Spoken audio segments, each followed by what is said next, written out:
2024 का लोकसभा चुनाव जैसे जैसे नजदीक आ रहा है, चुनावी मुद्दों की धुंधली तस्वीर भी साफ होती नजर आ रही है। बीजेपी आने वाले समय में हिंदुत्व को लेकर और ज्यादा मुखर होगी। बीजेपी जनता को बताएगी कि जातिगत जनगणना के मुद्दे के जरिए विपक्ष हिंदू समाज को बांटने की कोशिश कर रहा है। कहा जा रहा है कि जनवरी में राम मंदिर में प्राण प्रतिष्ठा के कार्यक्रम के साथ ही इसे बड़ा मुद्दा भी बनाया जाएगा। उससे पहले देश भर में राम मंदिर को लेकर कार्यक्रम होंगे। 2024 में हिंदुत्व ही होगा चुनावी एजेंडा।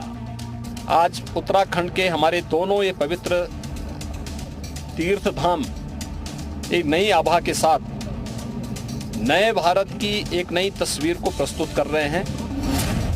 हिंदुत्व के साथ लगेगा राष्ट्रवाद का तड़का। 500 वर्षों के बाद राम जन्मभूमि वापस की जा सकती है, कोई कारण नहीं कि हम सिंध वापस न लें। 2024 में होने वाले लोकसभा चुनावों को लेकर बीजेपी की चुनावी पिच तैयार होने लगी है। माहौल और हालात को देखते हुए तस्वीर साफ होने लगी है कि बीजेपी के चुनावों का एजेंडा हिंदुत्व ही रहने वाला है। ये बात अलग है कि हिंदुत्व के एजेंडे के साथ राष्ट्रवाद का तड़का लगाकर चुनावी दिशा में कदम बढ़ाए जाएंगे। रविवार को सीएम योगी ने भगवान बद्रीनाथ और बाबा केदारनाथ के दर्शन पूजन किए। सीएम योगी ने केदारनाथ से बड़ा संदेश दिया।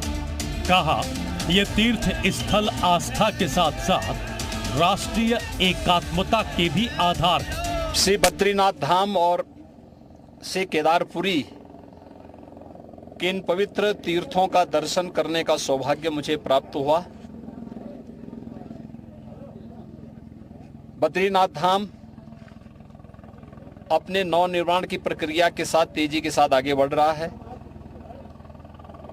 और केदारपुरी हमारे 12 ज्योतिर्लिंगों में से एक पवित्र ज्योतिर्लिंग। पूरा देश और पूरी दुनिया में जहां कहीं भी सनातन धर्मावलंबी रहते हैं, वे सभी बड़ी आस्था के साथ, बड़ी श्रद्धा के साथ इन पवित्र तीर्थों का दर्शन करने के लिए उतावला रहता है। केदारनाथ से लौटते ही सीएम योगी ने लखनऊ में बड़ा बयान दिया। कहा, 500 वर्षों के बाद श्री राम जन्मभूमि वापस ली जा सकती है तो कोई कारण नहीं कि सिंधु को वापस न ले सके। 500 वर्षों के बाद राम जन्मभूमि वापस ली जा सकती है, कोई कारण नहीं कि हम सिंधु वापस न लें।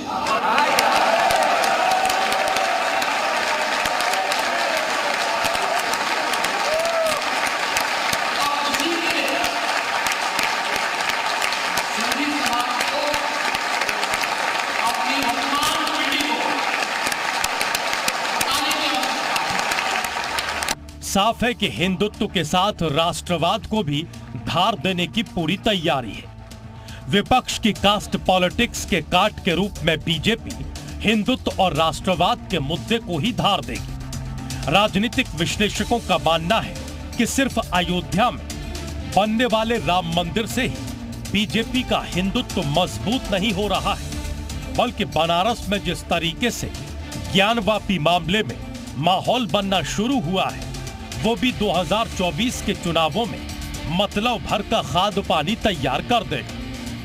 ये काम योगी जी नहीं करते। योगी जी एक खुली किताब की तरीके से हैं। वो जो भीतर से हैं वही वो सामने भी प्रकट करते हैं। तो वो धार्मिक व्यक्ति हैं और अपनी निष्ठा को व्यक्त करने में वो कभी संकोच नहीं करते। इस यात्रा का 24 से कोई सीधा वास्ता नहीं है, लेकिन एक हिंदू धर्मावलंबी के तौर पे एक श्रीमंत होने के नाते उन्होंने वे अपनी दोहरी भूमिका को अच्छे से निभा रहे हैं। राजनीतिक जानकार 2024 में होने वाले लोकसभा के चुनाव से पहले बीजेपी को अयोध्या, काशी और मथुरा से हिंदुत्व के लिहाज से अच्छी खासी बढ़त, पकड़ और मजबूती मिलने का अनुमान लगा रहे हैं। विश्लेषकों का मानना है कि 2024 में हिंदुत्व के इस सबसे बड़े एजेंडे के साथ बीजेपी न केवल उत्तर में बल्कि दक्षिण में भी अपनी राजनीतिक पिच को मजबूत कर लेगी। ब्यूरो रिपोर्ट, जी मीडिया।